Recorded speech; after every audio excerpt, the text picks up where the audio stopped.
तर उपमुख्यमंत्री अजित पवारांनी केलेल्या टीकेचा भाजप प्रदेशाध्यक्ष रवींद्र चव्हाणांनी समाचार घेतलाय।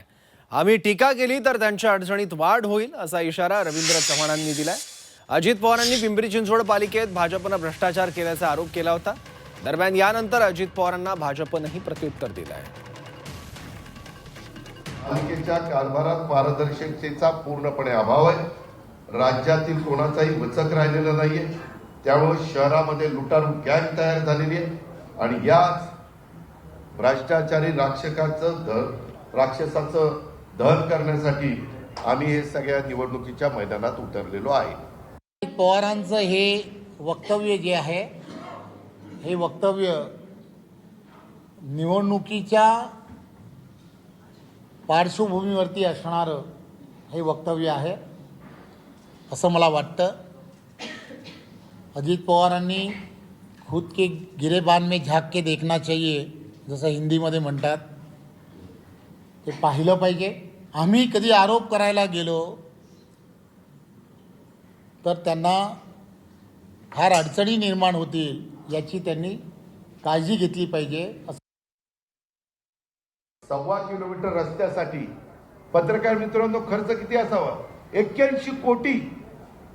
1.25 किलोमीटरचा रस्ता 81 कोटीचा खर्च। काय चाललंय म्हणजे फार लुबाडणूक, अशी लुबाडणूक कधी कुठे बघितली नव्हती। टेल्को रस्त्यावर मुळा नदी सुधार कार्यक्रम 300 कोटीचा। स्वच्छतेच्या निविदा, पण शहर तुम्हाला स्वच्छ दिसतं का? धूळ आणि कचरा त्या ठिकाणी दिसतो। पालिकेच्या कारभारात पारदर्शकतेचा पूर्णपणे अभाव आहे। ते कोणत्या पक्षाबद्दल म्हणतायत? नरेंद्र मोदीजींच्या नेतृत्वातल्या असणाऱ्या पक्षाबद्दल म्हणतायत? देवेंद्रजी यांच्या नेतृत्वामधल्या असणाऱ्या पक्षाबद्दल म्हणतायत? खरं तर आरोप प्रत्यारोप कसे करावेत हे त्यांनी ठरवलं पाहिजे।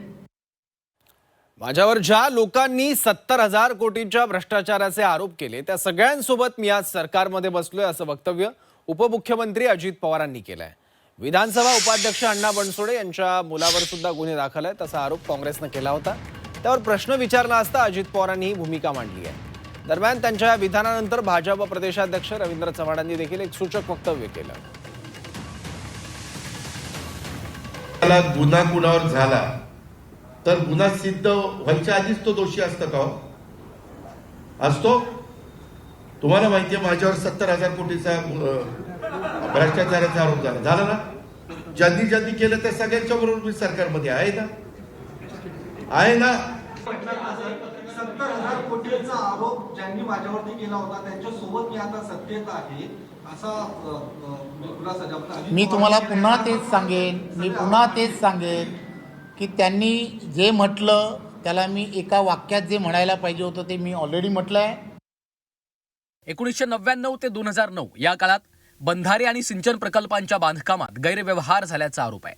सिंचनावर 70,000 कोटी रुपये खर्च झाले, पण सिंचन क्षेत्रात केवळ 0.1% सुधारणा झाल्याचं निरीक्षण आहे।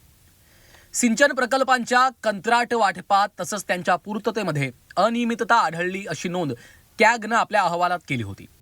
लाचलुचपत प्रतिबंधक विभागानं 2019 मध्ये मुंबई उच्च न्यायालयाच्या नागपूर खंडपीठात प्रतिज्ञापत्र सादर करून अजित पवारांना क्लीन चिट दिली होती।